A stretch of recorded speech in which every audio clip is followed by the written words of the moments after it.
This is the new segment that we've been trying out called Ask Me Anything. Ken, I'm an open book. As we talked earlier, anything you want to ask, truly, literally anything you want to ask me. Let's turn the table. I am ready to receive whatever questions you have for me. Okay. So, do you have any dreams that didn't pan out that you wish would? Well, It's a very I loaded question, always wanted to be a but ballerina. No. I was gonna say First of all, that would actually be kind of dope. Like, that not would be gonna lie. dope. I first of don't all, I have no judge. dancing ability. No, my somewhere my parents are laughing. They're like, ballerina, a kid couldn't even dance his way off a bar mitzvah floor.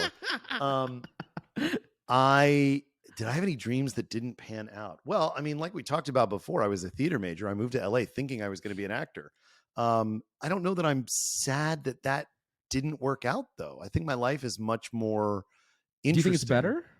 Do you think it's better that you haven't gone that route?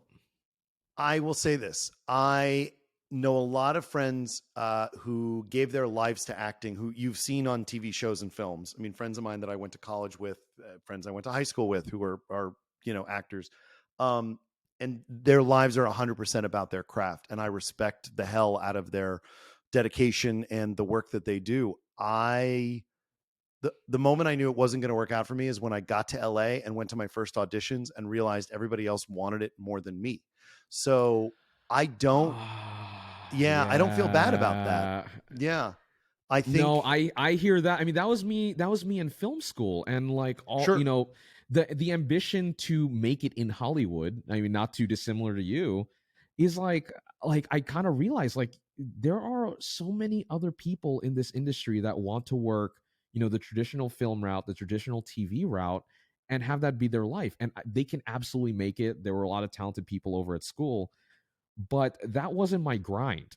I kind of came to terms with what I knew I was good at and tried to find my way through to make that work, which obviously not everyone can see that fortune. I can't really give advice to that because it's my circumstances are very specific, but I can absolutely relate to that.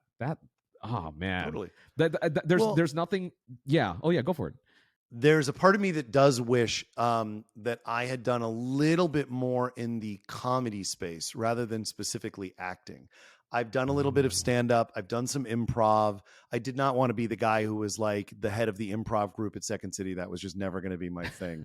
But I kind of enjoyed stand up. I like the performance aspect of it. I like it's sort of like reverse therapy where like instead of me, telling my problems to a therapist, it's me complaining to an audience and seeing what happens. But no,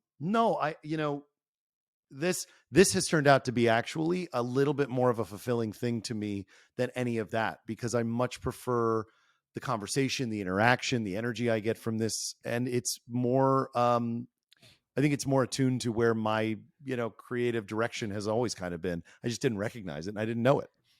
Would you say being around all of these creatives, because obviously, it's not like you just know me and Austin and Matt, right? Like obviously you've been around the block, a lot of YouTubers, you've talked to a lot of people, you have a lot of friends in good places.